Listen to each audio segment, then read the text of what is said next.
Government corruption and scandal are out of control. At the highest levels of government, salacious immorality is practiced only just barely beneath the shadows.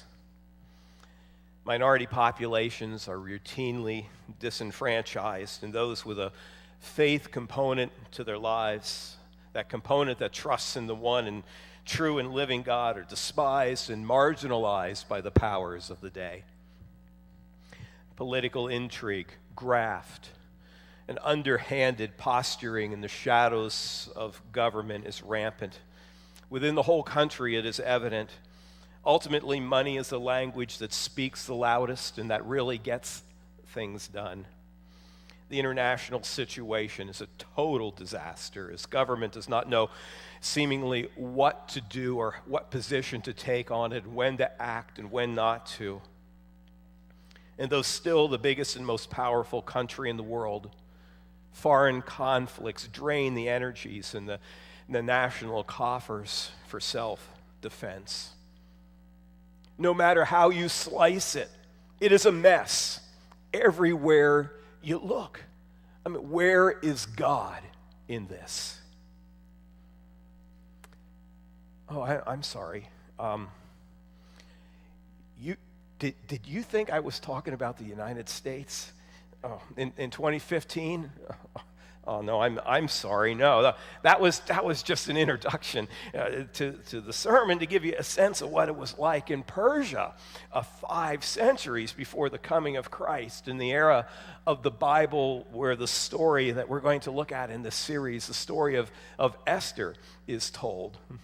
So, sorry. Wow, it's kind of interesting up here to look out and see where your minds, really took you folks. So.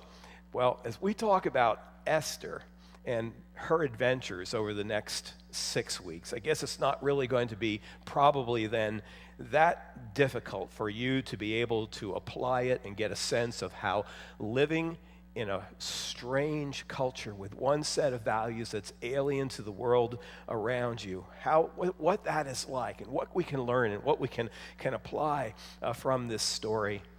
In the brochure and in our introduction of our online devotionals that go along with this series, which we entitle Esther, Practicing Faithful Presence When God Seems Absent, that introduction reads something like this: Does social comfort lead to spiritual apathy? Can the church remain a clear voice in today's society? Is God in control? Is he even there at all?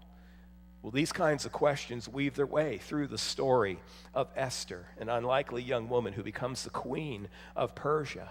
And yet ultimately her destiny would not be shaped by politics as much as by the power of God. And one of the most unusual features of Esther's story is that actually in the book of Esther, God is never mentioned. But that doesn't mean he's not there. He is there. He's working behind the scenes, turning the wheels of history toward his own glorious future. And so, like Esther, you and I live as strangers here in a strange land, a world in which the powers of man seem to outweigh so often the powers of God. And so what can we learn to practice in this, a faithful presence when God seems absent? How do we learn to see God at work around us by his sovereign hand? And how does the story of Queen Esther ultimately point us to the story of King Jesus? So you do remember the basic story of Esther, right? The whole story actually takes up the entire 10 chapters that we're going to be looking at. And it's going to take us all 6 weeks of this series to really tell the whole story. But, you know the basics of it, right? Well, if not, let me call upon one of my very best friends to come up here and share it with you. Krista, why don't you come up here? And this is Krista Sprinkle, and she's going to share with you the basic story of Esther.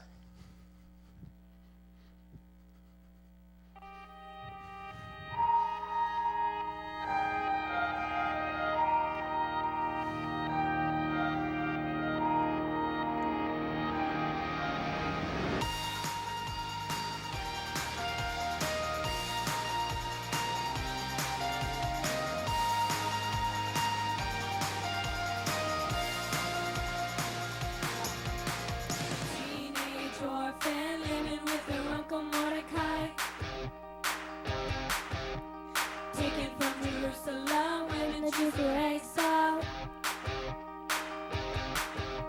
Because of her beauty, she was taken to the king, and he chose her to be his queen. But no one knew her true identity. She was queen for the day God used her to save the Jewish race. Queen for the day she fasted and prayed for grace to face the king. It was a risk she was willing to take.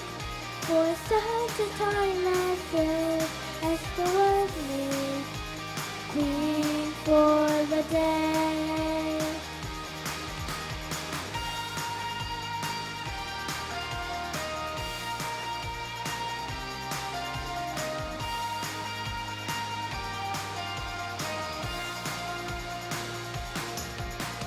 Haman told the king to away with the Jews. He offered so much money the king could not refuse. Esther boldly went before the king, knowing he could cost her everything. When he heard the truth, Haman was history.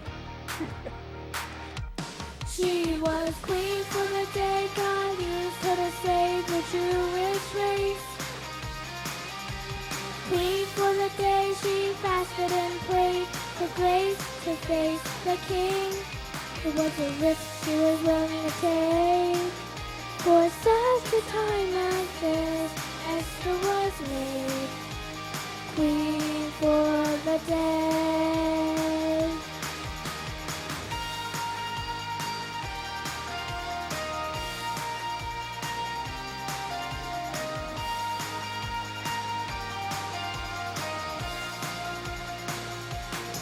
It was a risk she was willing to take.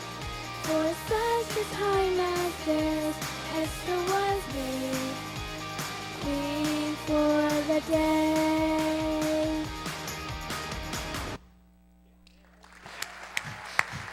All right, sweetie.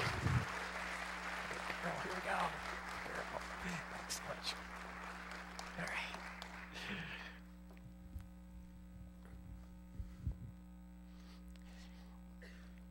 Now I follow that again.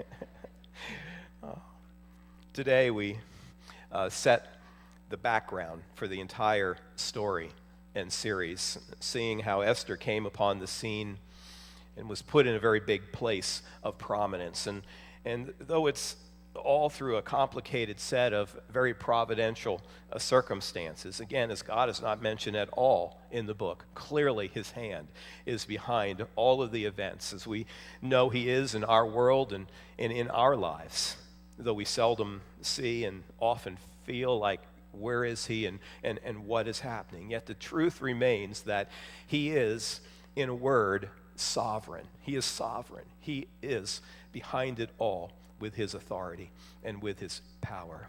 So we have a lot of text to go through today, and I need to share with you just a bit of history here to help you peg this story within the entire biblical narrative. So let's begin in verse 1 of chapter 1 of the book of Esther, where it says this.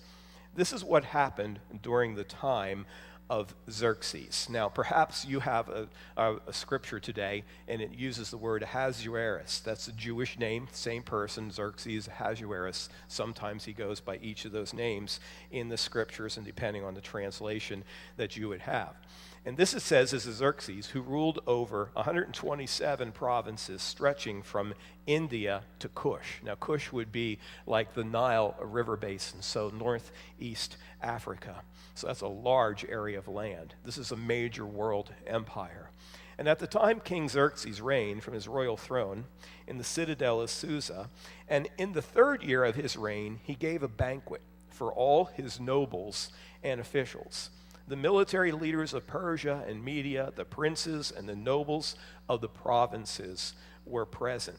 So, 180-day banquet is what this is going to be. Now, Israel's history. Let's give you some history here. Let's think about this and where this fits again into the whole big scheme of things. let's just go back as far as, say, what we call the United Kingdom of David and Solomon. Saul, David, and Solomon, the three kings over all 12 tribes of Israel. Think David, think 1000 BC. That kingdom, the United Kingdom, divided in the year 931 BC, where you had 10 tribes that went to the north with Jeroboam, 2 tribes to the south with Rehoboam. The north is called Israel. The southern kingdom is called Judah.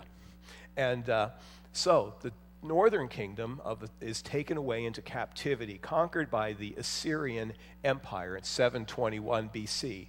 But the southern 2 tribes of Judah, those tribes being Judah and Benjamin, which we're going to read about in the text today, some folks from the tribe of Benjamin, those 2 tribes continued on for another century or more, and it would be the Babylonians under Nebuchadnezzar that came and took them away into captivity.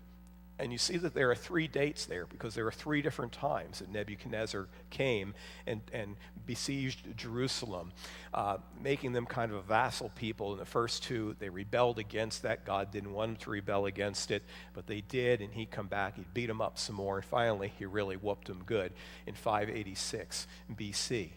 That empire continues on, the Babylonian Empire, until 539 BC, where it's overtaken by the Medo-Persian Empire. Now remember the character Daniel, who was taken away to the Babylonian captivities, and he becomes a government official in the Babylonian government, but he goes over into even the Medo-Persian Empire. The whole writing, the handwriting on the wall is the night when that happens from one empire into the next. And so that's 539 BC. So we're into the Medo-Persian Empire, the big boys in the block at the time. And then this reign of Xerxes that we're talking about is now, about 60 years into that empire.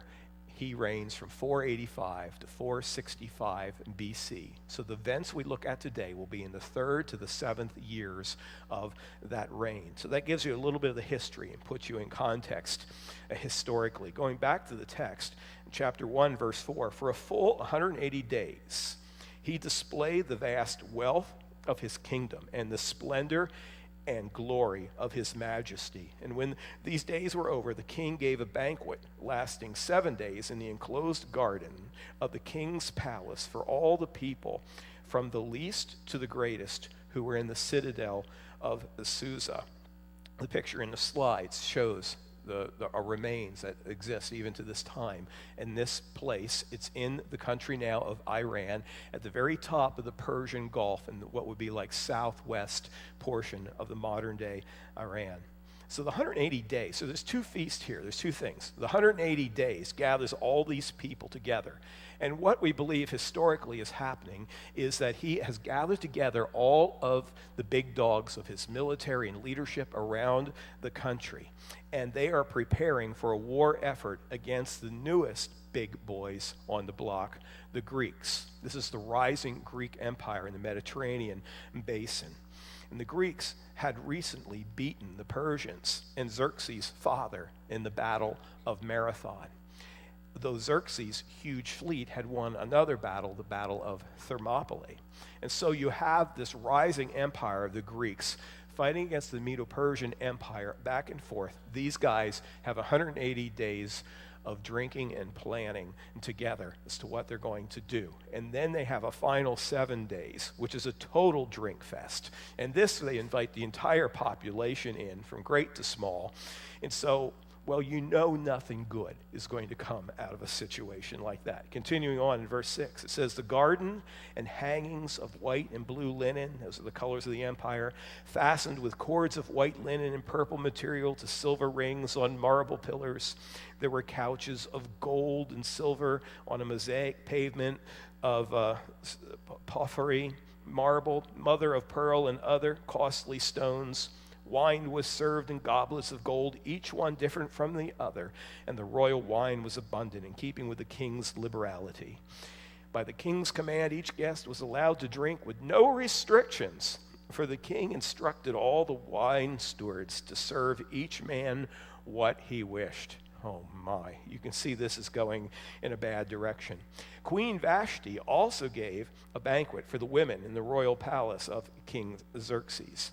And on the 7th day, when King Xerxes was in high spirits from wine, meaning he was totally sloshed, he commanded the 7 eunuchs who served him. And the whole idea of eunuchs and harems and all of this is all pretty creepy and weird, but you know it's part of the empires of ancient times. I'm not going to read their names and make a fool of myself. The one that really creeps me out is the last one. His name is Carcass. How would you like to have that as a name? Carcass. So these 7 eunuchs who served him, he told them to bring before him Queen Vashti wearing her royal crown in order to display her beauty to the people and nobles, for she was lovely to look at. But when the attendants delivered the king's command, Queen Vashti refused to come.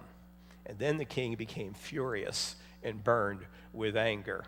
Again, he is a bit sloshed at this point. Since it was customary for the king to consult experts in matters of law and justice, he spoke with the wise men who understood the times and were closest to the king. And you got another list of names of 7 nobles of Persia and Media who had special access to the king and who were highest in the kingdom. A number of the resources I read talked about ancient kingdoms and how difficult and complicated it was to rule a vast empire, and how dependent as a monarch you would be upon others around you, hoping that they were truly telling you the truth about situations, that they really understood what was happening and so on. And so he brings his 7 wise guys in to help him to understand things here and what he ought to do, because the queen has made a bit of a fool of him in front of everyone. Well, they said, according to law, what must be done to Queen Vashti is what he asked them. She has not obeyed the command of King Xerxes that the eunuchs have taken to her.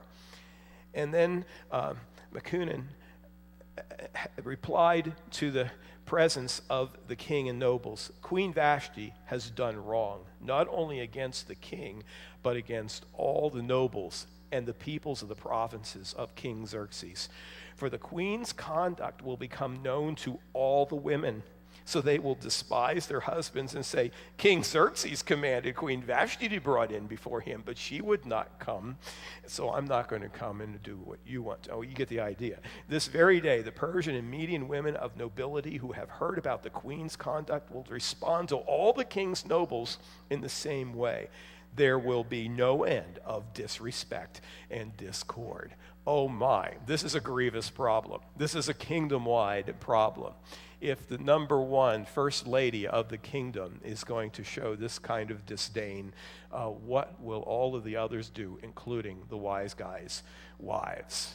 This cannot be. Something has to be done to make a spectacle of her. Therefore, if it pleases the king, and it should, they say, let him issue a royal decree, and let it be written in the laws of Persia and Media. Have you ever heard this phrase, written in the laws of the Medes and Persians? You know, it was kind of like, if it's written down, there's nothing more you can do about it. It is fixed. So let it be fixed, which cannot be repealed, that Vashti is never again to enter the presence of King Xerxes. Throw her out, they say. Also let the king give her royal position to someone else who is better than she. Then the king's edict is proclaimed throughout all his vast realm. All the women will respect their husbands, from the least to the greatest.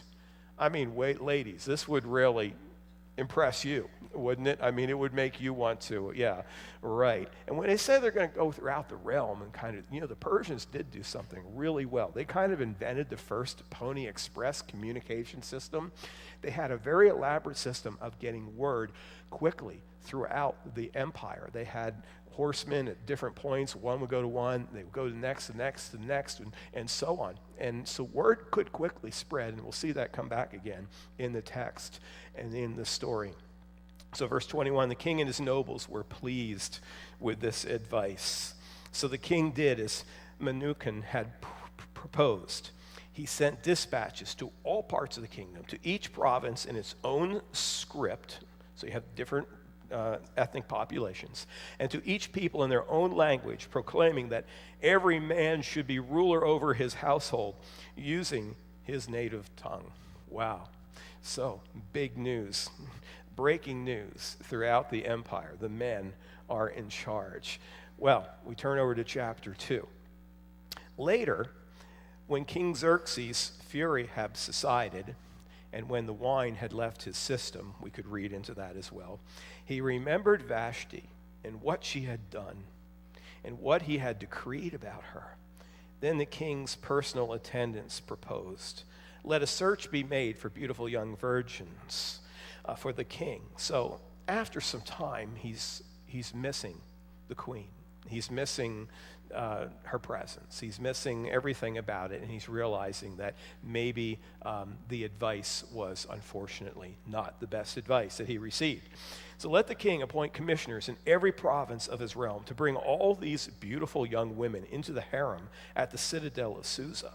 Let them be placed under the care of Hegai, the king's eunuch, who is in charge of the women, and let beauty treatments be given to them. And then let the young women the woman who pleases the king, be queen instead of Vashti. And this advice appealed to the king, and he followed it. You get the sense that he's following a lot of other people's advice rather than listening to an inner compass of any sort. And so, this is what is going to happen. Now, there was in the citadel of Susa a Jew of the tribe of Benjamin named Mordecai, son of Jair, son of Shemaiah, son of Kish, who, speaking of Kish, so this would be Mordecai we're going to talk about. This would be his great-grandfather now, speaking of Kish, who had been carried into exile from Jerusalem by Nebuchadnezzar, king of Babylon, along with those taken captive with Jehoiachin, king of Judah. Now, there's a lot of names in there. It's not that hard. Remember I said Nebuchadnezzar 3 times came against the Jewish people to make them subservient to him and to the Babylonians as the world empire. The middle of those times, 597 BC, when Jehoiachin was his name, was ruling, he came and he took a bunch of people away, including Daniel and his friends were a part of that. And so Mordecai's great-grandfather is the way I think we should understand the text, was taken to Babylon at that time, and so the family is resettled back in the Persian area, which would be modern-day Iraq and Iran. And so Mordecai, verse 7, had a cousin named Hadassah, whom he had brought up because she had neither father nor mother. This young woman, who was also known as Esther, that would be more the Persian name, the first name was the Jewish name, had a lovely figure and she was beautiful. And Mordecai had taken her as his own daughter when her father and mother had died. So he was a sort of uncle to her, technically a cousin, but probably a generation ahead of her, and had cousins who had a daughter. The mother and father of Esther had died, and so he took her in and he raised her as if she were his own daughter. And when the king's order and edict had been proclaimed, many young women were brought to the citadel of Susa and put under the care of Hegai. Esther also was taken to the king's palace and entrusted to Hegai, who had charge of the harem. She pleased him and won his favor. And immediately he provided her with her beauty treatments and special food, so probably just a higher quality, a better food. He assigned to her 7 female attendants selected from the king's palace and moved her and her attendants into the best place in the harem. So even before she gets to the king, she's already kind of found favor with a leading figure, and it seems that things are going in a direction that is very positive relative to these circumstances. Well, Esther had not revealed her nationality and family background because Mordecai had forbidden her to do so. So he thought there'd be wisdom for her, for her safety, for her well-being, that it not be revealed that she was of Jewish background, that she would sort of just be presumed to be one of the people of the land.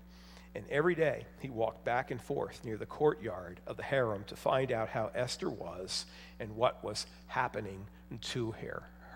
Now, we might understand from this and from some other sections of the writing that Mordecai himself apparently had some measure of standing in the community, perhaps in government, something to do with the kind of business affairs that went on at the gates of the city and so on. So I don't think we're talking a peasant family here, but neither are we talking high government official either. Verse 12. So he's checking in how it's going with her. Before a young woman's turn came to go to King Xerxes, and I don't need to describe what that means for you, I trust, she had to complete 12 months of beauty treatments prescribed for the women, 6 months with oil of myrrh and 6 with perfumes and cosmetics, and this is how she would go to the king. Anything she wanted was given to her to take with her from the harem to the king's palace. So they wanted the gals, as they came, to be at their very best, and whatever they needed toward that was given them. And in the evening she would go there, this is the woman of the day, and in the morning return to another part of the harem to the care of Shazgaz, the king's eunuch who was in charge of the concubines. She would not return to the king unless he was pleased with her and summoned her by name. So there's this giant beauty pageant kind of thing going on. And someone is going to win this thing, but obviously is going to go on for an extended time. So when the turn came for Esther, the young woman Mordecai had adopted, the daughter of his uncle Abihail, to go to the king, she asked for nothing other than what Hegai, the king's eunuch, who was in charge of the harem, suggested. And Esther won the favor of everyone who saw her. She was taken to King Xerxes in the royal residence in the 10th month, the month of Tebeth, in the 7th year of his reign. Okay? Remember the earlier events that we read in chapter 1, where he had everyone together and was having this big consortium of military advisors and so on. It said it was in the 3rd year of his reign. Esther, after all this time in preparation, it's the 7th year. So it's 4 years later that she actually has her time to go before the king. Now, these earlier events, again, Xerxes planned war with Greece. That war did not go well. Several battles did not go well. He was defeated twice at that time. He is back home. Probably he has spent a tremendous amount of funds from the kingdom on this. It's more of a low time for him, and it is at that time that she has her presence before the king. And I share this with you to say and point out the time here, to say that this time of waiting for Esther was an extended time. Certainly it had to, I would imagine, for her be a time of introspection, an introspective period, not just for her, but for Mordecai, who was checking on her, wondering what is God doing with this kind of crazy situation in which they had been caught up, and where was he in these affairs? Was he interested at all in them? Had he perhaps even given up on them? And then our final verses today says this: Now the king was attracted to Esther more than any of the other women, and she won his favor and approval more than any of the others virgins. And so he set a royal crown on her head and made her queen instead of Vashti. And the king gave a great banquet, Esther's banquet, for all his nobles and officials. He proclaimed a holiday throughout the provinces and distributed gifts with royal liberality. And so in the course of time, she does become the queen. She wins this contest for better or for worse. And as we begin in our series by seeing how it was that God set up Esther as the queen, to have her in a place for his sovereign work to be done on a grand scale, we begin to understand that indeed God is behind these circumstances. It says in Daniel 2:21 that God, it says specifically there, changes times and seasons. He deposes kings and he raises up others. And so if he's putting up kings and setting down kings, certainly the Lord as well is setting up queens. And this queen is going to have an influence beyond that of typical queens, an influence like that of a king. So the story will go on as we go through the next 5 Sundays and through our devotional writings and so on. And in drawing some applications from the broader picture and just this introduction into our study, I realize that I'm kind of pulling some ideas that are yet in the future to make some application points for us today. But I think it will serve us well to get us started. And there are 4 things I'd like to say today that we can maybe take away from this story as we're delving into it. The first is to say that there's nothing about the kingdoms and systems of power in this world that naturally orient them toward goodness and justice. It's not the natural gravitation of the powers of this world to naturally move toward goodness, righteousness, and justice. I don't suppose I need to argue this point with you to prove it, do I? We need not look far, either at the people in power or those seeking to gain power in these days. We don't need to look far to see that it's filled with self-aggrandizement and bluster and power-mongering. And it seems like right now, especially, the more bluster you have, the more success it seems to yield. Jesus recognized that this human gravitation was there and said to his disciples and followers that their style of life should be very different from this natural proclivity of the human soul toward power. He said, you know that the rulers of the Gentiles lord it over them. Their high officials exercise authority over others. Not so with you. Instead, whoever wants to become great among you must be your servant. And whoever wants to be first must be your slave, just as the Son of Man did not come to be served, but to serve and to give his life as a ransom for many. So we know that it's not the natural move of mankind to move in this direction. Beyond that, I want to speak to what we call the issue of American exceptionalism. Now, that's often a misunderstood idea. American exceptionalism is often misunderstood by many people, even on the conservative side of things, to be sort of the foam figure in the air. You know, we're number one. Yeah, we're number one. We'll put a, you got what I'm saying, all right? You know the song. That kind of thing. We're just the best. Yeah. And but the whole idea of American exceptionalism relates to our founding fathers of this country. And among all the peoples and governments that have ever been established, this one is exceptional. It's an exception in that, not exceptional, it's an exception to the general rule.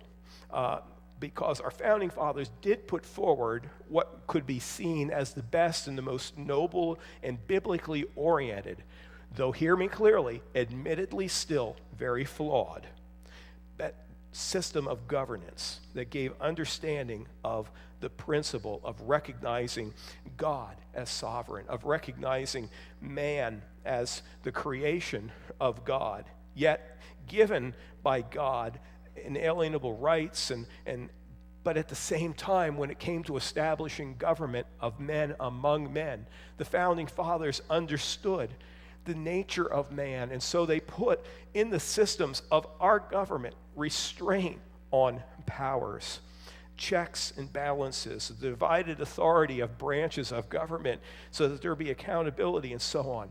Understanding, this is what point I'm making, our founding fathers understood this point we're talking about here, first of all, the natural proclivity of government toward power, toward centralization, toward expansion of centralized power. And hence, this system, as it was established, was exceptional. It was different among systems that were devised, but still flawed, and still, as we see, draws to itself an inordinate number of self-serving ideologues who take advantage of what power they can muster. But that's the first thing we can say, is that governments are not naturally oriented toward righteousness. The second thing we can say is this, that since the kingdoms of this world are indeed terribly flawed by nature, and since we have to live within such systems until the return of Christ or our calling home to heaven, we live in a situation of being caught between two worlds. Of course, many of the great minds of Christianity have written upon this very idea, beginning in the scriptures with the Apostle Paul, through St. Augustine, the kingdom of God, the city of God, his writing, to the modern times as well. And we need to recognize this truth and have it be a part of our daily mindset that we are caught, in a way, between two worlds. We cannot become overly undone or saddened by our lives in this world. We look around and we see the international crises, such as the Syrian crisis, and it's terrible in these days. And where is all of that headed in the Near East? We recognize the incredibly fragile nature of our own economy. Certain writers predicting that even this week has, in some Jewish calendar way and all they put it together, is going to be a time of a total collapse. I mean, that's supposed to happen even the beginning of this week through certain writers. But we recognize that the economy is a fragile thing. And we wonder, what is the future of people of faith, where we seem to be increasingly marginalized and alienated from a hostile, broader culture? But what we need to understand is this is not unique. It's not unexpected. It's par for the course. Jesus said it would be this way, that there would be times of trouble and tribulation and persecution in this world. He spoke to his disciples and said, basically, they did it to me, they're going to do it to you. But he says, I've overcome the world. We need to have that kingdom orientation out there, which leads us to the third thing to say, is that being caught between two kingdoms, it is our challenge then to navigate through this present earthly one, but to do so with the value system of the true and greater kingdom that is yet to come, of God's kingdom. You know, frankly, Mordecai and Esther had not honestly distinguished themselves as obedient to God in their life leading up to the circumstances of this story. We think of them as Bible heroes, and in some sense that's true. Yet in another sense, they were among the majority of Jewish people who did not obey God. God had said, you're going to have this Babylonian captivity. After that time, you're to come back to the land of promise. Multiple prophetic writers spoke of how the Jewish people should come back to the land of promise, be established there, and live there where they would find God's covenantal blessing. But the majority of the Jewish people were comfortable and established in the world of that day in Persia. And so Mordecai maybe even had some rank, but they were comfortable. They had learned to live in a comfortable way in that culture, having maybe too heavy a foot in that culture and not enough of a foot in the background and the plans of God and his covenantal blessings. You know, much is written about the story that we have read of Esther going through this bizarre situation of the harem and going before the king and all of this. And much is written in the literature out there in the book of Esther to evaluate Esther in this, in terms of, was she too willing to go along with this beauty pageant thing? I mean, there are parts of the story where she seems to be doing things simply because she has no choice, and she does have no choice, that she does have to go along with them. But the question could be raised, and is raised by some writers, but what about like Daniel and his friends? Remember, they wouldn't eat the food that was given to them. They stood up to the king. They were thrown in the fire, but God preserved them through it. Should she have been a Daniel in her day? And the text is honestly not clear in distinguishing this. It really just kind of gives us the story toward the bigger picture that indeed God was in control behind all of this and using these circumstances, the background of which may not have been perfect, but using these imperfect people and imperfect circumstances in his own sovereign divine plan. So therefore, in any event, God positions Mordecai and Esther to profoundly serve him. And that is an encouragement, I think, by application for us to know and to understand that it's not too late for us, even if we honestly have to admit that we have leaned too heavily on one foot of the kingdom that is in this world and only lightly understood that there's a bigger and better world to come. We can still lean in a balanced way of, yes, living in this world with wisdom, but understanding that there's a bigger and better kingdom and to come. We need to have an eye toward the world that is yet to come, and God commends this kind of attitude. Speaking of heroes, the heroes of faith chapter of Hebrews 11 says of those people that they were living by faith when they died. They did not receive the things promised. They saw them and welcomed them from a distance, admitting that they were foreigners and strangers on earth. People who say such things show that they are looking for a country of their own. If they had been thinking of the country they had left, they would have had the opportunity to return. Instead, they were longing for a better country, for a heavenly one. And thus that leads us to a fourth point to make, and final point today, is that we find success in our efforts to live wisely in this world between two kingdoms as we acknowledge and we depend upon the sovereignty of God in the affairs of the whole world generally and specifically in our own lives. And the big significant truth for us to remember here and to take with us is to remember and trust in God's faithfulness. God's faithfulness, even in times when it seems that he is very absent from the scene. And I would say that as I look back on kind of some piling up years, a lot of times I have lived very confused as to where is God on the scene right now. And a lot of times we do walk with long periods of time between when God gives us a revelation, a clarity about the direction that we are to go. And so we need in those times to have a trust in God and his sovereign plan and how it's working out over time in our lives, seldom as fast as we would like to see it. And God's faithfulness, the point of this whole book to the Jewish people was for the Jewish people would see this story, would see what God had done with Esther, would see his sovereign hand in the affairs of man and in the nations of the world, and would have hope and confidence in the midst of the craziness of it all, even though they seemed always to be outnumbered by the people around. And then the application for us is that God's faithfulness is as real to us today as we are his people of this day and of this time, of this dispensation of the church of Jesus Christ. We are members of the body of Christ, and he is our God, and he is for us, and he has not abandoned us, that even in a crazy and upside-down world, he remains in control of that big picture of it all and of the little picture of us and our lives within it, as we trust in him and we realize there is a greater kingdom to come. Let's be thankful that there's a greater kingdom to come. We are thankful, Lord, for that as we seek to be your people and live in a world that is indeed a crazy one. Father, help us to understand wisely how to navigate that world using all that we can of the resources that you give to us, of our time and our talent and our treasure, to be your people who invest not merely in this world, but to invest significantly in the kingdom that is to come. We pray this in Jesus' name. Amen.